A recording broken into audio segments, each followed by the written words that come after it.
Let's get this going. Rich Rybicki, welcome back to the show. Returning champion. Back again. Back again. Yes. Happy to be here too. Yes. And Clark the Wonder Dog has joined us. If you're on YouTube, you can see my little buddy. Hey Clark, how are you? This is his bedtime. He's usually asleep by 8 o'clock. Yeah, my dog's already camped out in her closet. Oh yeah, her closet. That's funny. Oh, she sleeps in the closet in our bedroom. Oh, that's funny.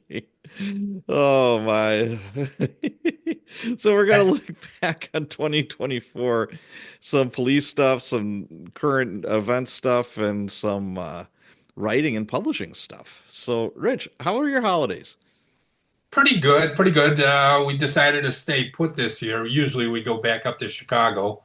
We take a drive up there and stay with the kids. But like anybody who has adult children, um, their kids, at least ours, what they do is they alternate years. Like this year was my wife and I, our turn to have Thanksgiving with them, Okay. and they do Christmas with the other side of the family. The wife's side of the family. Mm, I have two boys, so next year we'll have Christmas, and we'll go up to Chicago for that. But we stayed in, quiet time, not much. FaceTimed with the kids, and that's about it. Real yeah, quiet. yeah, technology is cool. I'm trying to convince my mom that, she's 85. Mom and dad are both Yeah, 85. And I'm like, yeah, that's hey, tough. this FaceTime thing is really cool. It's like, oh, everybody doesn't have to be seeing me. I'm like, Mom, it's not everybody. It's just like whoever has their phone or computer. And she thinks like it's gonna go national. I'm like, no, Mom, no, it's quite all right, Mom, but whatever. But you had some family over on Thanksgiving, right? Oh yeah, that was a great time. Yeah, both of the boys were here with their wives and families, and yeah, it was great. It was a wonderful time. Had a great Good. time. They stayed for a Excellent. full week, which was unusual too. Well, So good. of course I had to turn the pool heater on and burn all this propane so we could go in the hot tub in the pool. And man, propane costs more than a gallon of gas. A gallon of propane costs more than a gallon of Oh, gas. really? I didn't know. I didn't realize Yeah. that. And I have a 90-gallon tank and Oh, they ho, emptied ho. it. They emptied it. Ho, ho, ho. Thank you, Grandpa. Yeah. Way to go. You didn't take him to the beach? Oh yeah, yeah. One Okay. kid stayed at the beach and the other kid and his wife stayed with us. Oh, okay. So, Gotcha. yeah, but 90 gallons of propane down the drain. That's funny. Yeah, for me, it's Christmas Eve was just my wife and myself. Christmas Day, my oldest boy, his girlfriend, and my granddaughter came over. I cooked a ginormous standing rib roast like I do every year. Made some homemade mashed potatoes, and yeah, it was a great day. And then Don't ever about make mashed potatoes out of a box, man. no, I, no, no, uh, no, no such thing. it disgusts me that I hear people talk about that. Nope, Uh, not this guy. I used golden potatoes. yeah, good ones. A whole lot of milk and a ton of butter. Yeah. Num num num num. That's good stuff. Once a year, well, a couple times a year, I'll do something like that. But yeah, then my youngest boy, he came down from Minnesota. Again, adult kids, they all have their own stuff going on too. So, and the, unfortunately, when you're divorced, your kids kind of have to split their time and all that kind of jazz. So that plays a part as well. So Oh yeah. hey, you know what? I'll take whatever I can get. But I remember my first day in the police academy, one of the instructors is like, Christmas is no longer December 25th. Get used to it. Yep. He It was is right. what it is. Yep, that's right. I mean, my ex mother-in-law and ex-wife were so hung up on that. And I'm like, hey, I gotta work. And they just were so aghast. And they're like, well, it must be some kind of like scam or something. I'm like, no, I have to work. I mean, somebody's got to be a cop on Christmas Eve, right? Or Yeah. Christmas Day. Yeah. Yeah, that, yeah. Oh, Yeah, well. my family always seemed to understand it. When the kids were little, yeah, they understood. Um, you try to be there for them opening presents, but you can't always. Right. But they understood. At least I think they did. They never Yeah. complained. I think They that got to open that their presents whether I was there or not. right. I think the best part of working late shift was for the most part, you were there for most of the stuff. You were Yeah, just dog tired. You were yeah, just a zombie. yeah, That absolutely. Yeah. that part just sucked. But anyways, so that's the holidays, and no, it's New Year's Eve. The city of Milwaukee, this is the way our department is going. I hate to sound like that old crusty, Sarge, but boy, it's hard not to. I was talking to some of my buddies today. We're all laughing because one of the assistant chiefs, I think there's three assistant chiefs, she had like a public service announcement on Facebook and other media outlets, and it's like, could you please limit your celebratory gunfire tonight? I know you like doing it, but could you just limit it? Or people could get hurt. What comes up goes down. And I'm thinking, like, yeah, street thuggo in the hood could give half of a shit about your little asking if. Oh my God, it.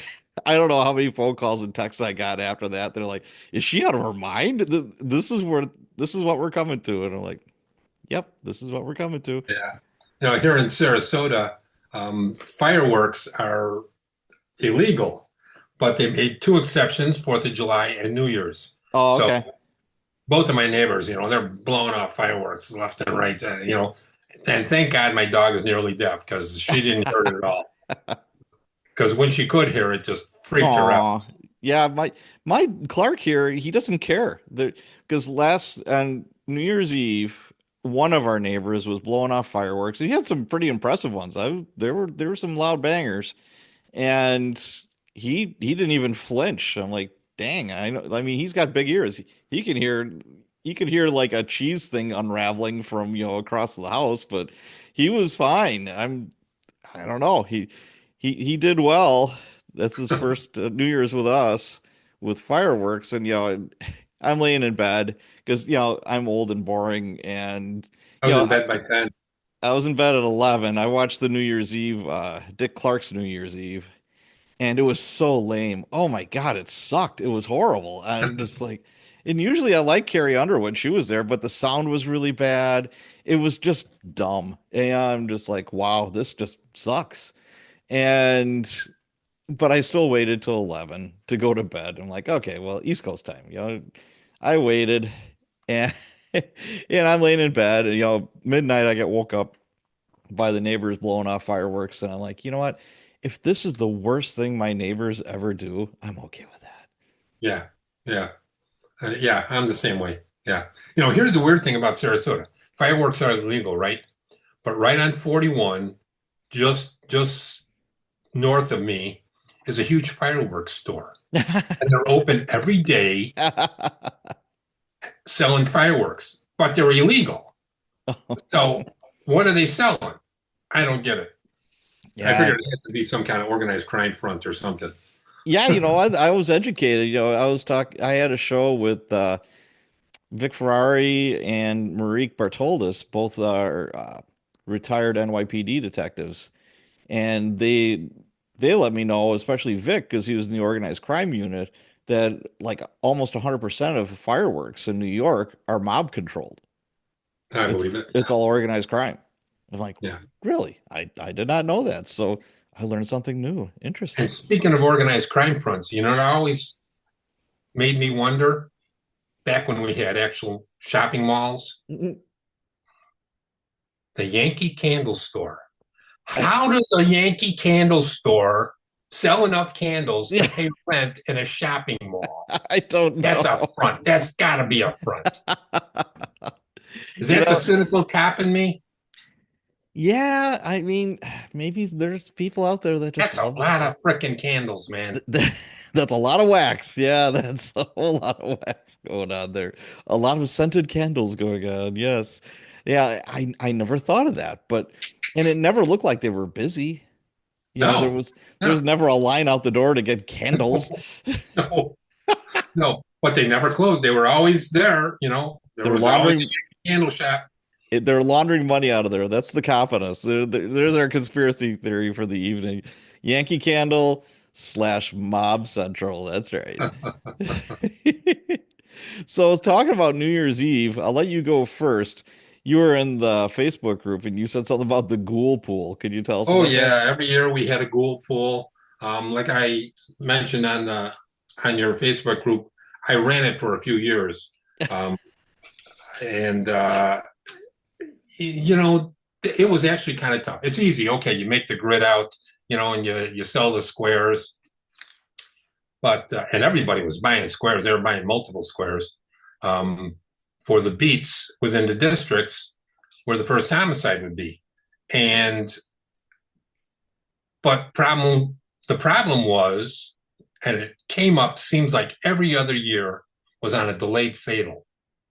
It's like, Oh. say somebody gets shot at 1 minute after midnight on the 1st of January, but he doesn't die, but he Mm, dies 3 days later. right. In the interim, there are other murders. Who gets it? Now, Who did you gets have it? it down to the time or just the geographic? Well, I learned quickly that I hate to make the rule. Got to be dead to win the money. You're right. You're right. So if somebody comes up dead after your guy gets shot and doesn't die for 3 days, they get the money. I had to make that rule. Yes. But, What ca yeah, it what was always successful. Guys loved it. In fact, you'd hear on January 1st, like 2 or 3 in the morning, people calling, "Hey, anybody dead yet? Anybody dead? What beat? What beat?" They're coming over the radio. Good old Chicago. I love it. Yeah, we didn't have the ghoul pool. Wait, how much? What was the grand prize? What could you win? It was $5 a square, Okay. and when you figure there were 24 districts in the city, Ooh. and um, about let's see, 4, 8, 12, 3 sectors in each district, and then 4 beats in each. So you've got 12 beats in 24 districts. 12 beats per district, 24 districts. So multiply that out. That's how many squares you have to make. Okay. Of course, a lot of the squares didn't get sold. Say like the far northwest side of the city, Sure. the far southwest side of the city where all the cops and firemen live, those didn't get sold. Nobody wasn't expecting a murder there. Right. The worst neighborhoods always seemed the squares went fast. But every once in a while, though, that Yeah, neighborhood would have the first murder. that's right. You never know. I remember my first New Year's Eve, I was on the wagon. They wanted us to start at like 10 o'clock. I worked midnight to 8, but they wanted us in 2 hours early. But what they didn't plan out, and we ran into this every year, is like, well, early shift is still out there that works 4 to midnight, and they need their squads. We all shared cars, Yeah, and there's only so many. Each district had X amount of squads, and if you didn't have enough, you're literally just smoking and joking in the garage, just waiting for a car. yeah, So they were paying us for 2 hours to more or less sit on our asses and smoke cigars.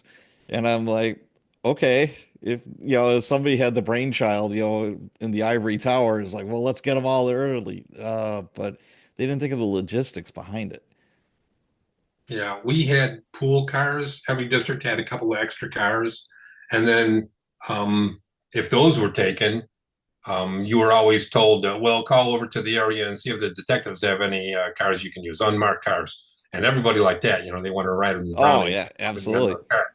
But yeah, plus we had the garages. We took care of our own cars, like a lot of departments, Oh since really? they Okay. lease their fleets, Yeah. we had our own garages, we had our own mechanics, we had our own For each gas district pumps. station or No, for every area. So there would be five oh, areas in the city. So okay. you'd have to, whatever area your district was in, you'd have to go to area headquarters and uh, Okay. get a car out of there. Yeah, obviously Milwaukee isn't as big. We called it MG. It was the municipal garage. And we Yeah, shared that with, like the garbage trucks and, snow plows. And obviously it was like 90% squads, then the boneyard and back that you're kind of cringing at from all yeah, this, the squad crack ups. So you're like, oh, yeah. And those cars are running 24/7. And Yeah. They can only take so much, before they just die. So there's always a bunch in back that they just cannibalize, parts for or whatever. And it just, yeah. But yeah, we'd wait around. But I remember my first one, I was on the wagon with my FTO, and I think the district only had three wagons. So he's like, let's go, let's go see what early shift, is doing. So we pulled up, and it was just a little after midnight, and he's like, "You're gonna hear a lot of gunfire." I'm like, "Yeah, no shit." And it was like, "Oh yeah." I mean, it was everywhere, like any big city here.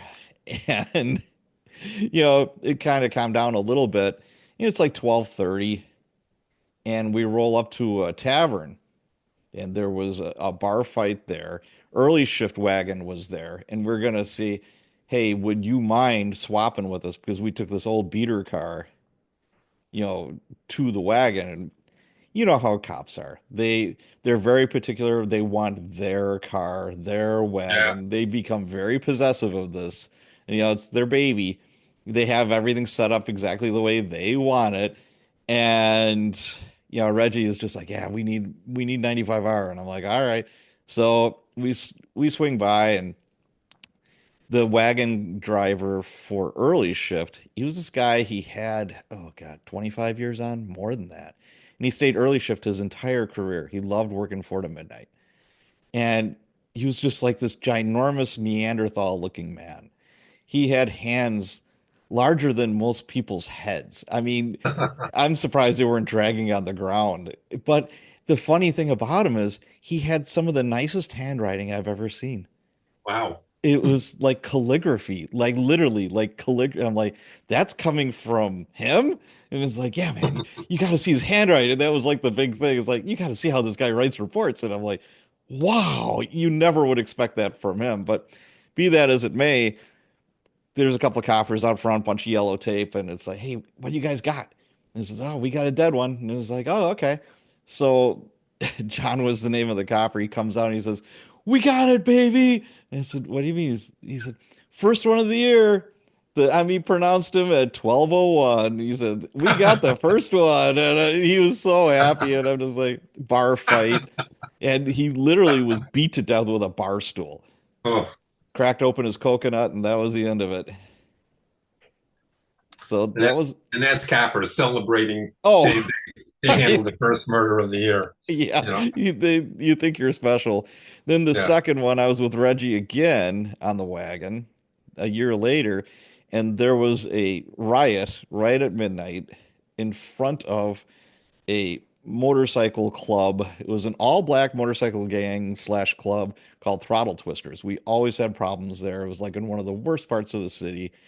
And I don't know how many people were in the street. Nobody's listening to us. There was probably 15 of us, maybe. And I mean, there's hundreds of people in the street, pouring out of the bar, blah, blah, blah. And then all the gunfire just erupted. And I'm like, oh boy. And I didn't hear the bullet coming at me, but maybe 2 feet away, misses my head and hits the brick right next Wow. to me. And I'm just like, holy shit. But, I didn't see any like flash. There was nothing to shoot back at. All it was just a sea of humanity, and I'm just like, okay.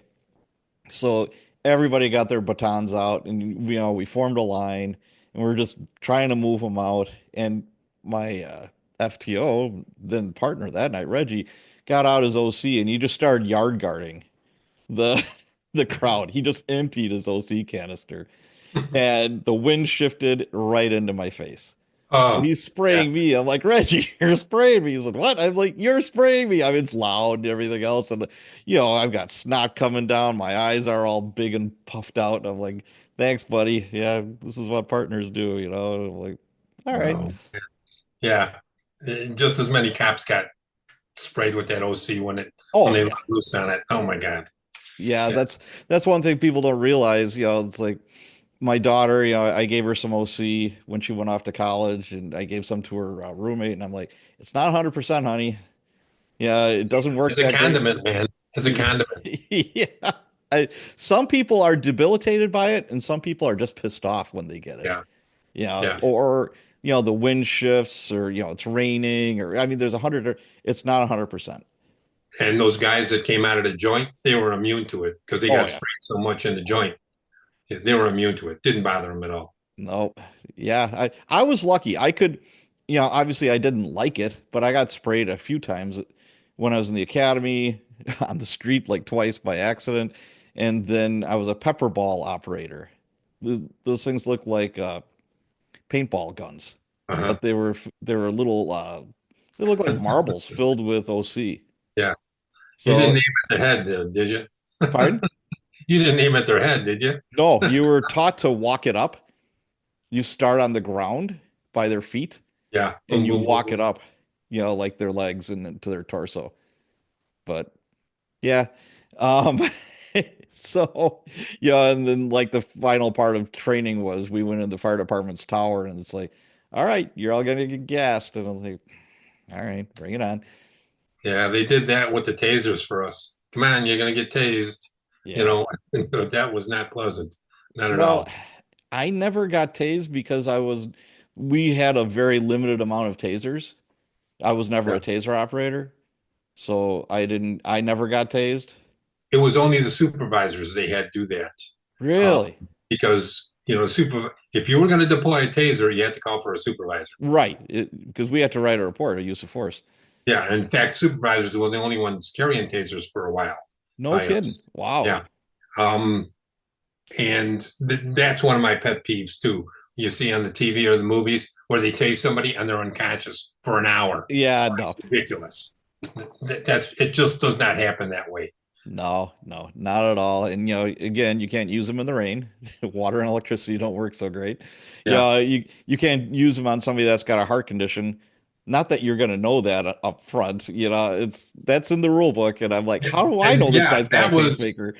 that was one of the biggest beefs by our coppers was like, what am I supposed to ask them first? As Yeah. soon as they get clued into that, Oh everybody's yeah. going to have a heart condition, Oh, right? absolutely. Don't And of tase course, me, bro. I got a heart condition. yep. And of course, like any kind of elevation, like a ladder or stairs, not a good idea. Yeah. Because Boom. you're going to take the nasty plunge, face down. Yeah, that may not work out so super awesome. But yeah, those were the tasers. They worked fine, but then there was other times, like I said before, I mean, I've had it where we're drive stunning somebody like 3 or 4 times and the guy would just giggle. I've had that happen. Yeah.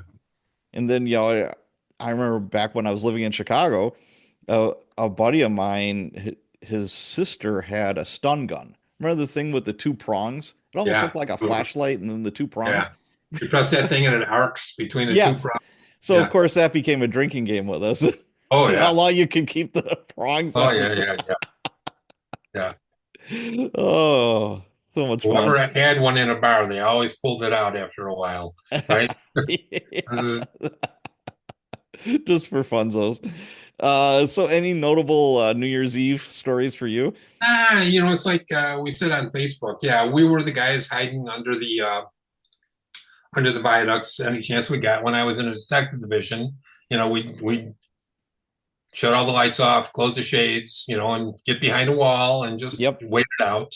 Um, but there were all in the detective division, and this really ticked me off. You've always got those guys that are going to go out hunting guns on New Year's, Ugh. because people are firing their guns up in the air. Right. There's always some coppers who want to brave the rain of lead and and go out there and grab somebody with a handgun or worse, a fully automatic um, weapon. And we had one when I was a sergeant in a detective division really ticked me off. It was one of our tactical teams. They were out on the street and they're going out gun hunting midnight.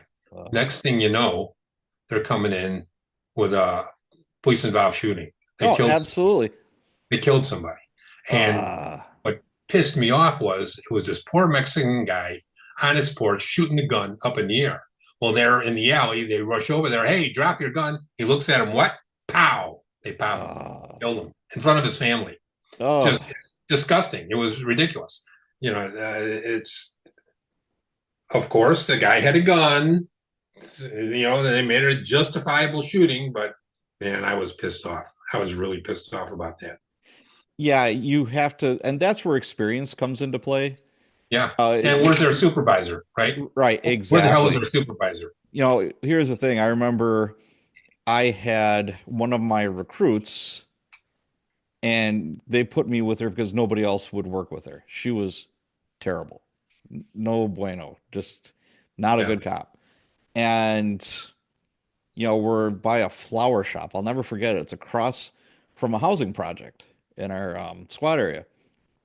And it was a nice little area. It's very concealed, and there's an overhang. Why are you parking here? I said, you'll see in a little bit. Yeah. Hmm. So midnight hits, ding, ding, ding, ding, ding. All the lead is, flying What down. comes up must come down. Yep. So some guy comes out from his house, from the housing project, his apartment or whatever, with an AK-47. And he just starts, lobbing rounds in the air. And she said, let's go. And I'm like, let's go where? Let's get him. And she said, let's Are you roll. And I nuts? said, you're watching way too much TV. I said, Yeah. here's the thing. I said, we go in there after him, like what you were saying. He popped off a few rounds and he went back in his house. Yeah. Okay, I said, what he's got in his hands will go through the door of the squad, go through me, and go through you and exit out the other door. We have our little pea shooters against that. I said, first Yeah. of all, no. And secondly, I didn't tell her this, but there's no way in hell I'm going to go into any kind of situation like that with you because you suck. You got Yeah. zero common sense and yeah, no, no, thank you. So she was so put off that we didn't storm the Bastille. And I said, yeah, we'd be calling for other squads. The entire district would come here to back us up. It might be a standoff with our TAC unit. And meanwhile, there will be shootings tonight that have to be handled. And that's what Yeah. we do. Yeah. Yeah. And of course, like maybe 15 minutes after that, we got our first shooting of the night. Yeah. So I said, if if we did what you wanted to do, other districts, other cops would have to do our jobs. So no, that's not going to happen. Yeah. You leave But that for another day. yep, Remember the absolutely. apartment? You remember the apartment and Right, exactly. Yeah, but oh my God. Yeah. I remember that. Any other New Year's Eve war stories? yeah, that's about it. Hide, Okay. cover and concealment. Yeah. Be safe.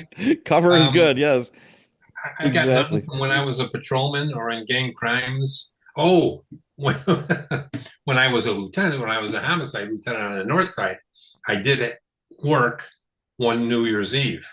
Um, I think my wife was out of town or something, and I figured, what the hell, I'll Yeah. make it easy to let a couple of my sergeants off as long as I'm there. And I'm riding around with another sergeant. He's like, "Hey, we should go up over here on Lincoln Avenue." And okay, go ahead. And the bars are overflowing, everything's going on. And he makes a turn, then he makes another turn, and he pulls in front of the Crazy Horse. Well, Crazy Horse is the same as the Crazy Horse in Las Vegas. Strip It's joint, a right? gentleman's club. It's a Yeah. strip club, right? Oh I said, boy. "What are you doing?" He goes, "Don't you think we should do a premise check in here? You know, Oh, a no, license I don't think we investigation?" should. I was like, "No, I don't No. think we should. This is a bad idea." It's like, "No, not on New Year's." He goes, "Okay, well, I'll be right up." And he jumps out of the car. This is the sergeant who's driving. What? I'm stuck there, sitting in front of the Crazy Horse in a squad car.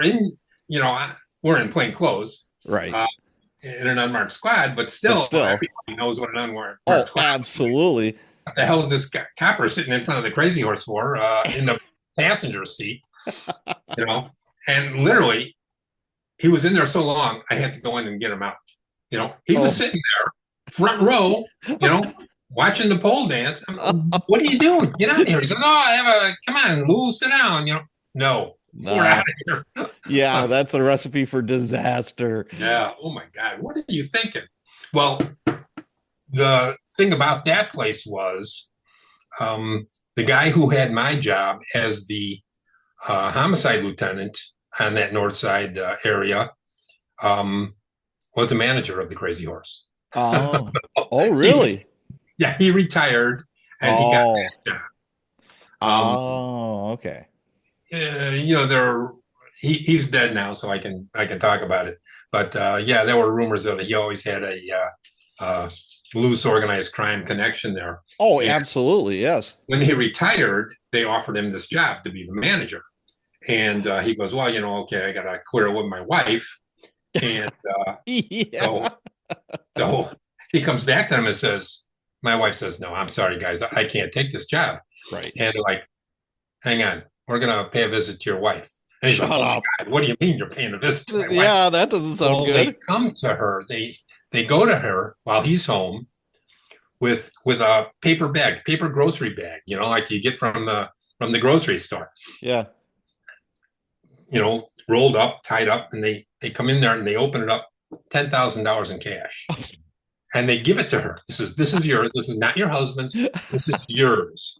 If you let him work there, and trust me, he'll be bringing home more than that every month. Oh my God. Well, she goes, okay, go ahead, get to work. You're late. You're Put your late. tux on and get going. Oh my God. Yeah, but those are hotbeds of, Oh my organized God. crime, drug activity. I mean, all Oh, kinds of illegal stuff oh, goes on there. oh. And you know what he told me? But I did talk to him, a couple of times after he retired, and he told me all those girls were gay. oh yeah. All of them, they're all gay. And the Crazy Horse or any of these strip clubs don't pay the girls to work there. Yeah, The they have girls, to pay them. them. The Yeah. girls pay them. They Yep. work exclusively on tips, and they got to tip out to everybody: the manager, the bartender, the bouncer, Yep. everybody. They got to tip out. Yep. All cash. Hell of a way to All, make a living. All all cash. yeah, everything's cash there. Yeah. All right. Oh my gosh. Oh, so speaking of New Year's and New Year's Eve, on New Year's this year, at about 3:15 a.m., a man in an electric truck that he rented from Turo plowed through Bourbon Street in New Orleans, killing 14 people and injuring numerous others. President Biden said the FBI has determined that just hours before the attack, Jabbar posted videos to social media indicating that he was inspired by ISIS, expressing a desire to kill. So the FBI already knew this guy who was on the radar. And you could tell from the response, the FBI was like Johnny on the spot, which they never are. For, even, it's like, okay, something like this happens. We had something like this happen Yeah. in Waukesha, where I No, live. nobody's working there. They're 9 to 5 No, as banker hours. absolutely. So, you gotta you gotta wonder, it's like, what were you doing? Did you drop the ball? Why? I don't know. This is still in the beginning stages. You Yeah, know, I don't know what they could have done. I mean, without some kind of probable cause, you're not crashing his door. You no, know, you're not crashing his you, door, but you can maybe bring you him should in and be, talk to him, but he's going to tell you, "Hey, I don't know what you're talking about. I'm a good, but honest American citizen. I love America." You know, but or now what do you you? or you you know put a tail on him. You do some Yeah, yeah. you surveil him. You surveil his social media. Obviously, they were the I'm going to play devil's advocate here. How many of these people are out there? a How many bunch, tails can you right? put on? Yeah, but it's that one that you let get away. Yeah, That's all it takes. yeah, And like what you said, the FBI is a 9 to 5 job, more or less. yeah, People don't realize that unless there's something big going on, then obviously you have to adjust. But and I'm not completely disparaging the FBI. I'm just saying that, in other terror attacks, they're not Johnny on the spot. They'll be there maybe a day later or 12 hours later or whatever the case may be. So this has a smell to it. yeah. And If you want this the FBI there quick, you just turn on the cameras. yeah, or make it really easy to solve, right? Yeah. We're just being facetious. But the suspect was wearing body armor, had an AR-15 and a pistol. He plowed through the barricades, and they had the wrong barricades up. You were talking, and maybe they didn't have them available, who knows? But they did have barricades that they wouldn't be able to plow through with a car. They had these like little collapsible ones, and there was a squad at that intersection. And the dude just scooted right through. Onto the sidewalk. Went Yeah, around. Right. And he's wearing body armor, he's got an AR-15, he's got a pistol, he plowed through the barricades and he used his truck to run over people. He got out of his vehicle, shot a couple of cops. Thankfully, they're going to be okay, and then the cops killed him and cleansed the air in New Orleans that morning. And that ended his rampage. So it's very early in the investigation. And you know what? We probably won't know all the details. You never do. And I, yeah, and I think there's lessons to be learned here. I mean, these things are still happening. In yes, Vegas with the Trump Hotel, the yep, guy blew up a cyber truck, shot himself in the head, and then blew up the cyber truck. That's another one on New Year's Day. yep. These things are still going on, but I think we've become complacent um, since the war in the Middle East, and oh, we've defeated ISIS. No, no, you haven't. They've just Right. gone a little deeper into that hole. Yes. They're still out there, and they're still on the dark web, and they're still trying to recruit people and putting all their crazy crap out there. Yeah, So you're right. Well, I thought right away, there's shades of the Boston Marathon bombing because yeah, the guy in New Orleans put a few coolers out on the sidewalk that had IEDs in them. yeah, But the bomb squad was able to defuse them and get people out of there before they exploded. So filled with again, nails, yeah, filled with nails. ugh, yeah, and just like the Boston Marathon bombing, that's like from the kneecaps down. So you're gonna have a Yeah. whole lot of people getting amputated, legs and feet, and oh God, just horrible, just horrible. And yeah, so then, at 8:40 a.m., a Green Beret detonated a Cybertruck in front of Trump International in Las Vegas. According to Yahoo, he then shot himself in the head. Well, he shot himself first, obviously. And the body in the truck was burned, as they put it, beyond recognition. And they're using dental records and DNA to positively ID the person. Yeah, they're pretty sure it's the soldier. He was on approved leave. The other crazy guy, the ISIS guy in New Orleans, he was in the army. And I was talking to some people I know in the military today, and they said he was a paper pusher. He wasn't like some high speed operator. He was like working in HR and stuff like that. He did some cool stuff, but for the most part, his job was a clerical job. But this guy in the Cybertruck, he was a Green Beret. That's badass. That's shocking that a Green Beret would do that. An active What's Green Beret. what's going on there Yes. that they feel they have to resort to this? I Oh, mean, you know, if you want to go ahead and kill yourself, go ahead and kill yourself. But what do you want to take other people with you for? What right. what kind of statement are you trying to make? Well, I don't get that at all. I think statement is the key word there because it's an Elon Musk Cybertruck in front of, Trump Hotel. Yeah, There's a little bit of a statement, going. There's other ways to express your views. That's just yeah. but to go to that extreme, what's going on there? You got to ask yourself. And thankfully, the only person that died in this was the suspect. So, whew. I don't know that there were any other people hurt in that They Cybertruck. said 7 people were injured. Now, the Okay, extent of their injuries, I have no idea. I don't think it was like terrible, yeah, but yeah, it's something else. But yeah, I mean, similarities. Both these guys served or are serving in the army. Both were driving electric vehicles. The New Orleans guy, I think, had a Ford F-150 Lightning. That's the Ford's electric truck. The other one had a Cyber truck. They both rented them from Turo. That's kind of like the Airbnb of vehicle rentals. Like say you own a Tesla, Rich, you can rent that out to me through this app. yeah. So that's very interesting. Obviously, both of them were on suicide missions. They had no intention of coming back from them, and both were U.S. citizens. And I think I heard the guy, the Green Beret in Las Vegas, he was seen earlier in the day with a woman and her child.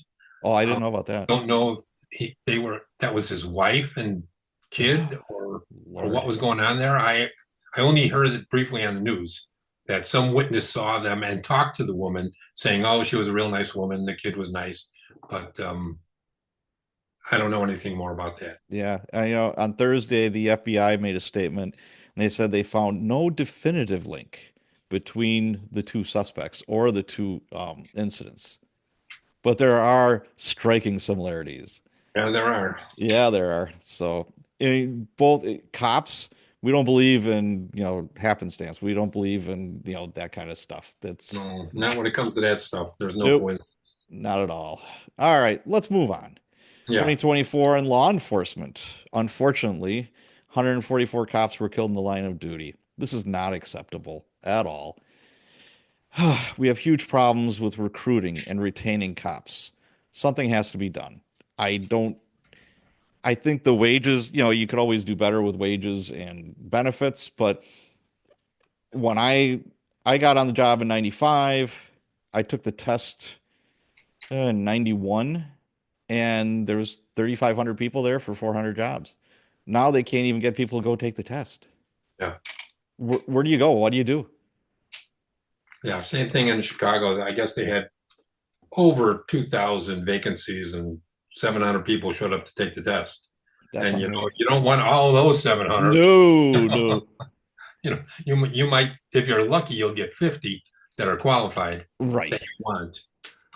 For 2,000 openings, it's terrible. Yeah, Well, and my they're big, losing a lot. I've talked to friends who are still on the job, and they're losing a lot to other departments, other places. Florida is big. Florida is recruiting heavy up okay. north, and they're getting them. They're coming down here. Well, I'm not going to talk politics, but if you're going to badmouth the cops and if the political winds blow a certain direction, you're going to throw your cops under the bus, why would you want to be one? Yeah, You're one YouTube video away from losing everything and going to prison. I think it is the big cities that are having the problem. Yes. I don't think the smaller towns and rural and sheriff's departments are having those kind of problems. I think it's all in the big cities. Yeah, well, that's where most of the action is, and Yeah. that's where you're most likely to have something bad happen, where you're going to have, like a fatal encounter Also, of where you some have the kind. spotlight on you by the press. Yes, you do. Yes, you do. You certainly do. So something has to be done, but yeah, we'll see how that goes. My my biggest fear is, and I've seen this already in my department, is you start lowering your standards so more people can get in. It's Well, happened then many times over the years too that yeah, they've done. right. And so, and Never then worked out. Officer Smith or Jones or whoever does something really stupid and or illegal, and it's like, how could this have happened? How could we have predicted this? Yeah, Maybe you should, be a little pickier about who you're gonna hire, but yeah, that's a we'll never solve that tonight, but yeah, something's yeah. got to be done though. In Chicago in the late '80s, early '90s, they were having problems recruiting coppers, people to take the test, also, and so they did. They lowered their standards, and it turned out they were actually giving remedial reading and writing classes in the academy. We were doing the same. Remedial reading and writing. Yes, we had English as a second language classes because we had people coming in that couldn't read or write English. We Yeah, had people coming in that didn't have a driver's license, so they're helping them get their driver's license.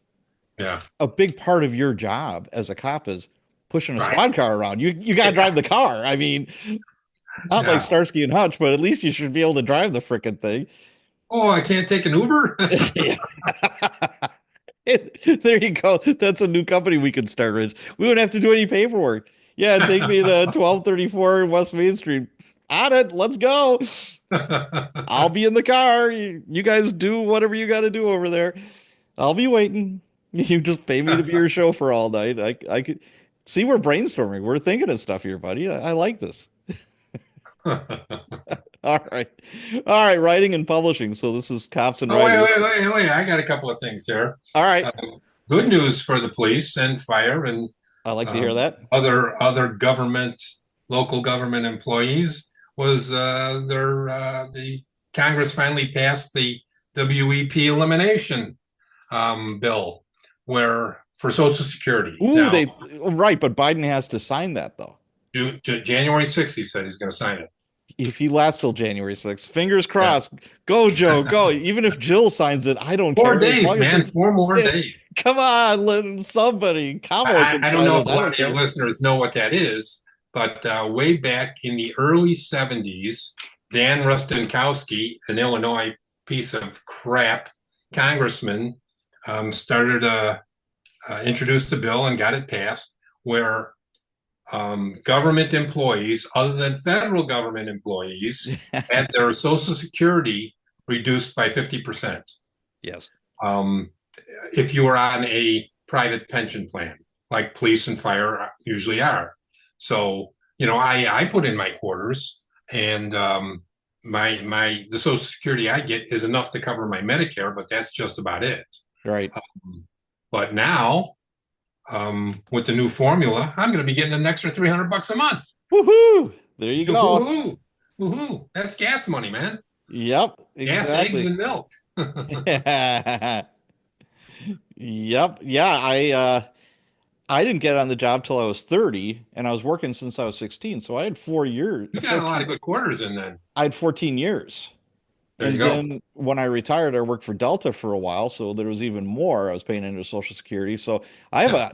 a very nice little payout from Social Security. If this comes to fruition, that'll be a nice little windfall for me. Yeah. Plus, um, you'll get back pay for all of 2024. Oh wow. Well, see, I'm only 60. So I won't get back Oh, pay. I'll get it. Yeah, I'll you'll get it. get it. You'll get it, but I will not. So I will jump on at 62 though. Yeah. As you can go on their website and At a it'll little tell you. reduced rate. Yeah. Yeah. And I don't care. I might keel over at 63, so I might as well just start, collecting right away. That's the way I see it. Oh, no, man, don't say that. I know, I don't want Who's to. going to put me on their podcast Yeah. then? I'll will you my podcast, Rich. You can have it, all right? Oh, can we move on to writing and publishing or are we Sure, let's do that. all right, writing and publishing in 24. I still think the big story is AI. It's here to stay. It's being used in designs, writing, narration. I mean, I can see it. Could you imagine if somebody came up with an AI program that would steer your ads in the right direction or just do them for you? Yeah. Yeah. People would be breaking your doors down. I've actually seen some reels on Facebook and on YouTube where people are doing that already. And what they're saying is you just have to ask it the right things to do. Right, the You right have to way. get Yeah. very detailed. You have to get Yes. very detailed, and it can write you a script. And people are saying they're pretty good scripts, Man. so it's coming. And like I Yeah. mentioned to you earlier, is if you go and take a passage of your writing and you say rewrite this in three styles, like Yes. the style of Michael Connelly or Hard Boiled Detective, and say Cozy Mystery, it'll rewrite your stuff in those three styles, and they're pretty damn good. Yes. Yeah, it's pretty spooky. I think they're great for brainstorming and book descriptions, the blurbs. Oh, blurbs. Oh my God. Yeah, Yeah. because most people, most writers have a hard time, writing that stupid book description. You can pump out 70,000 words, but those three paragraphs can, Yeah. make you lose hair. That's tough. Now So, I ran my new book through it, the one I finished, not the one I'm working on, and asked for a blurb, and it spit one out, but it needed work. I still oh had yeah, to yeah, fix. I yeah, rewrote it's not rewrote infallible. most of it, but following their logic Right. in doing it. You know, Yep, absolutely. Yeah, so yeah, stay tuned. I think it's only going to get better and it's getting better a lot quicker. So, and before you know it, you're not going to be able to tell that AI wrote a book. we'll see. We'll see. So the quick release model, I think that's starting to wane a little bit. It's still there, but not as prevalent. Also, the right to market model, it's still there, but there's almost like a hybrid where, yeah, you have to right to market if you want to be successful, but people want a little bit of something different. You kind of have to find that sweet spot. I could see it Yeah, going towards. I think just like anything, there's an evolution. There has to be progress made. People get tired of it. It's like Right. you can only do so many Die Hard movies. Yeah. People get tired, and you got to write Lethal Weapon. You Yeah, know, you got to exactly. move on, um, Exactly. So I and think, that's what readers want too. You got to move on. yeah. Give me something new, something innovative. Right. In 24, like trad publishing, I think is following the indie writing practices. It's kind of reverting to that. Yeah, that's what I saw. And for 2025, AI for sure. I think that's going to be at the forefront. Jump in or get left in the dust. I Well, think those trad publishers, a lot of them are made a huge mistake. I think they thought that, well, okay, this indie stuff is growing. It was crap in the beginning. Now it's getting better and it's really growing. And what we're going to do is, um, like they did with Andy Weir, who wrote The Martian, right. it's like we're going to pick out the most successful ones and offer them a contract. Yes. That's how we're going to find some new good writers because we're going to take the most successful indie writers and we're going to get them into our stable. But the indie writers are going, why should I share my money with you? I'm Right, doing just fine. exactly. And I don't think they were expecting that. Right. And in fact, there are some trad writers, who were under contract to these publishing companies who are leaving them now Yes. and going indie themselves. Oh, They absolutely. they can afford now to hire people to write their ads for them and things like that. So they don't need the trad publishers anymore. Right. And you know what? In indies too, like the latest book that I'm doing right now, I had to get my own cover designer. I had to get my own editors. I had to get my own proofreader. I have to get my own formatter. A lot of and of course I got to market it myself. And unless you're James Patterson or Michael Connelly or some real Yeah, big name, even if you're trad, you still have to do a lot of especially the marketing. You still have to do it. You have to push yourself. sure, sure. Nobody's going to do it for you. And or maybe they will for like a month or two and then that's it. Yeah. So, yeah, that's that. Well, even So, like you said, like Michael Conley, he's not going to all these book signings and these trade shows and these writers conferences because he wants to.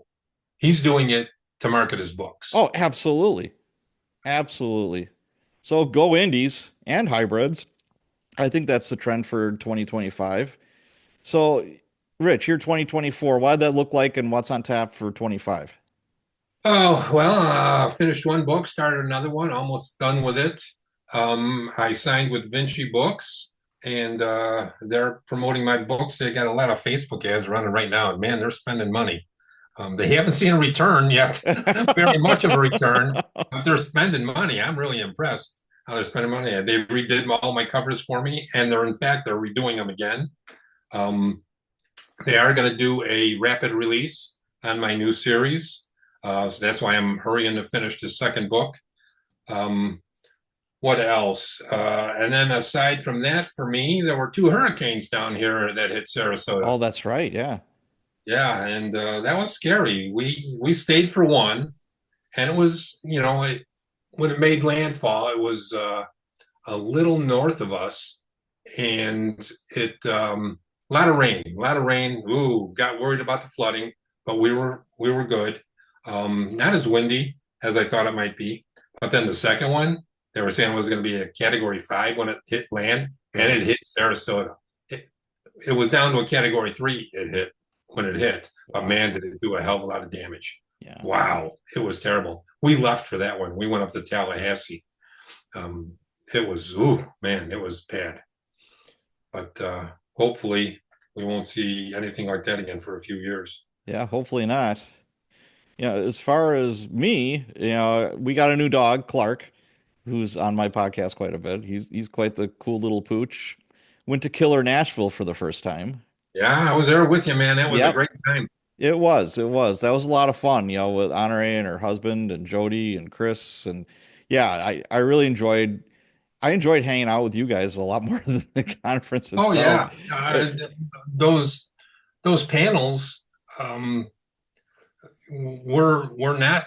I don't want to say they weren't that good, but we were beyond what they were offering. I I think our was writing, where we were in our writing careers, is beyond what they were offering.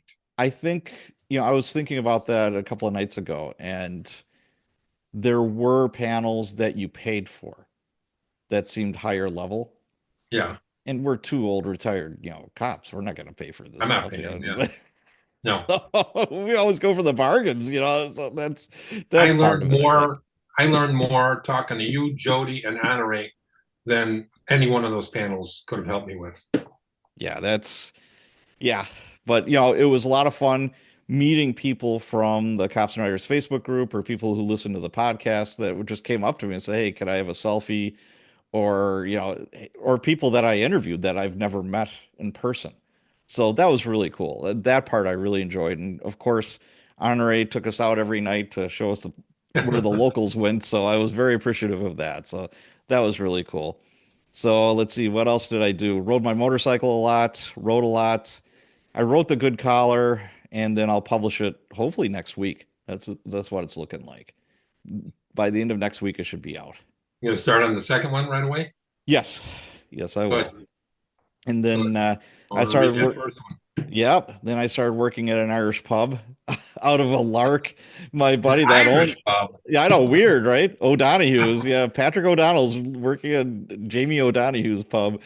So it's funny because it started just as a lark. I was there with one of my old squad partners, and he says, "Dudes, I'm hurting for bartenders like crazy."